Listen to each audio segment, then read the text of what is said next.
آخر أخبار تونس: توريد عربات مترو وحافلات، وبناء المرافق العمومية، مرحلة البناء والتشييد، ومحاسبة هؤلاء. أخبار هامة وإليكم التفاصيل الإخبارية. أكد رئيس الجمهورية التونسية قيس سعيد مجددا في اللقاء الذي جمعه عصر يوم الأربعاء 13 من نوفمبر 2024 بقصر قرطاج بالسيد كمال المدوري رئيس الحكومة على الدور الاجتماعي للدولة بمقاربات جديدة وبمفاهيم بدورها جديدة وبحلول جذرية تقطع مع الماضي وتستجيب لانتظارات الشعب التونسي. ومن بين المحاور التي أكد عليها رئيس الجمهورية ضرورة الإسراع بتوريد عدد من الحافلات وعربات المترو للتخفيف من المعاناة التي يكبدها المواطنون والمواطنات كل يوم إلى حين بناء المرفق العمومي للنقل على غرار المرافق العمومية الأخرى كالتعليم والصحة وغيرهما. كما شدد رئيس الجمهورية التونسية على ضرورة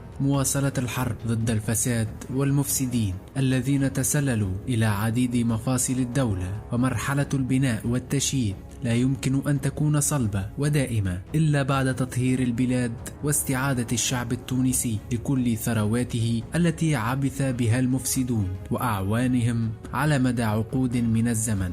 كما أكد رئيس الجمهورية التونسية على ضرورة الإسراع بانطلاق عدد من المشاريع الكبرى وتجاوز العقبات الإدارية المفتعلة. كما أنه من غير المقبول اليوم أن يتقدم مواطن أو مجموعة من المواطنين بفكرة مشروع وتتم مطالبتهم بجملة من الوثائق، وحين يقدمها يطلب منه إعادة تقديمها من جديد بتعلات واهية. فهذه البيروقراطية المقيتة يجب أن تنتهي، ولا بد من تبسيط الإجراءات للتشجيع على بعث المشاريع خاصة بالنسبة إلى الشباب.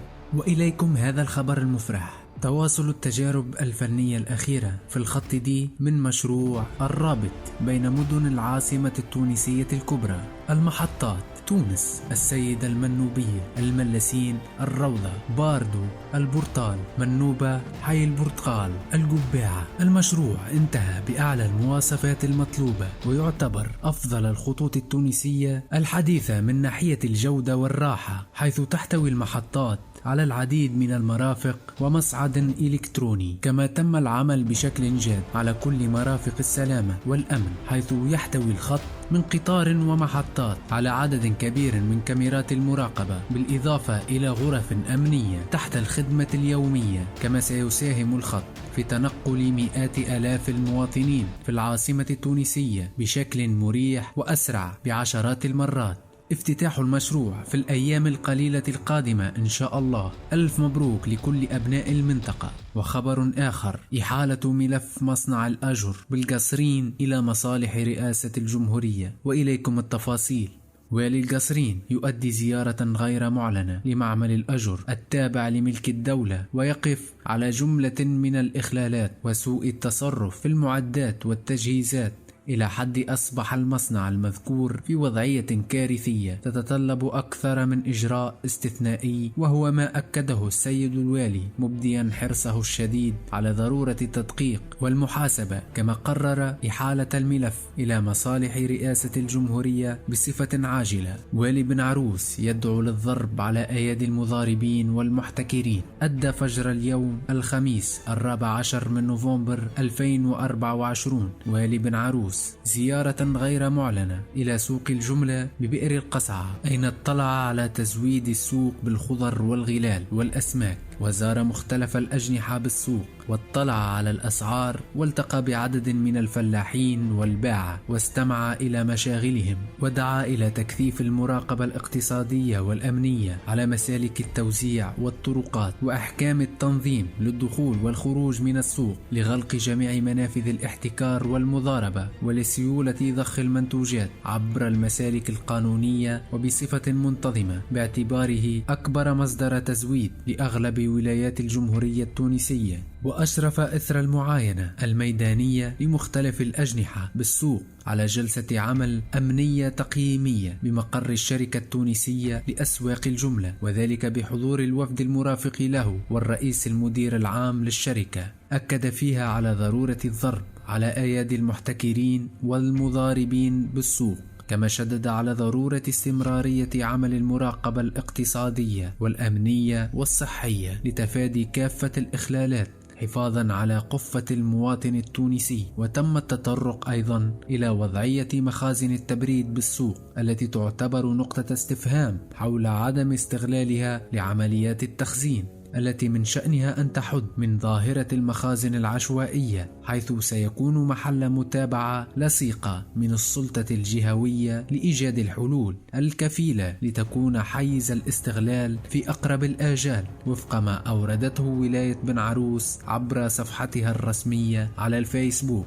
ودعا الوالي إلى تكاتف كافة الجهود لتطبيق القانون ضد كل المخالفين قصد حماية المستهلك والتزويد المنتظم للأسواق بالمنتوجات والكميات المرجوة.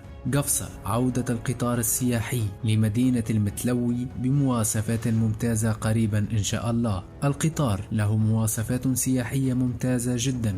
رئيس الحكومة التونسية يؤكد على برنامج عملي لتبسيط الإجراءات الإدارية ورقمنتها، وإليكم التفاصيل. أكد رئيس الحكومة التونسية كمال المدوري يوم الأحد 10 من نوفمبر 2024 في اختتام الجلسة العامة لمناقشة مشروع ميزانية الدولة ومشروع الميزان الاقتصادي 2025 الانطلاق في تنفيذ برنامج عملي يهدف لتبسيط الإجراءات الإدارية ورقمنتها. وبين أن الانطلاق في هذا البرنامج من خلال وضع بوابة وطنية للخدمات الإدارية عن بعد تتضمن خصوصا أكبر عدد ممكن من الخدمات الإدارية ذات الطلب المكثف من المواطنين ومستعملي المرافق العمومية. وشدد على تعميم خدمات الترابط البيني بين الهياكل العمومية قصد تكريس مبدأ عدم مطالبة المواطنين بوثائق أو بيانات في حوزة هيكل عمومي آخر، وتسريع إنجاز المشاريع القطاعية الرقمية الكبرى، وهي مشاريع هيكلية مهمة سينتج عن إنجازها ضمان جودة عمل المرافق العمومية والإدارية والخدماتية على غرار الحالة المدنية والخدمات الديوانية وخدمات التأمين على المرض والخدمات البلدية. ولفت رئيس الحكومة إلى أن من أهم مكونات هذا البرنامج العملي بناء منصة للمستثمر وإقرار لا مادية، إجراءات بعث المؤسسات والشركات. ولاحظ أن إدماج برامج الرقمنة يعتبر أولوية ضمن الإصلاحات الأولية، خاصة في القطاعات الخدماتية كالصحة والتربية والنقل والتعليم العالي والسياحة. كما أشار رئيس الحكومة إلى تعميم الخدمات عن بعد لفائدة التونسيين بالخارج من خلال إرساء القنصلية الرقمية التي ستمكنهم من النفاذ إلى الخدمات الإدارية. وأبرز رئيس الحكومة أنه يجري العمل على إجراءات مصاحبة لبرامج الرقمنة، خاصة فيما يتعلق بتطوير الكفاءات والبنية التحتية وحماية البيانات العمومية.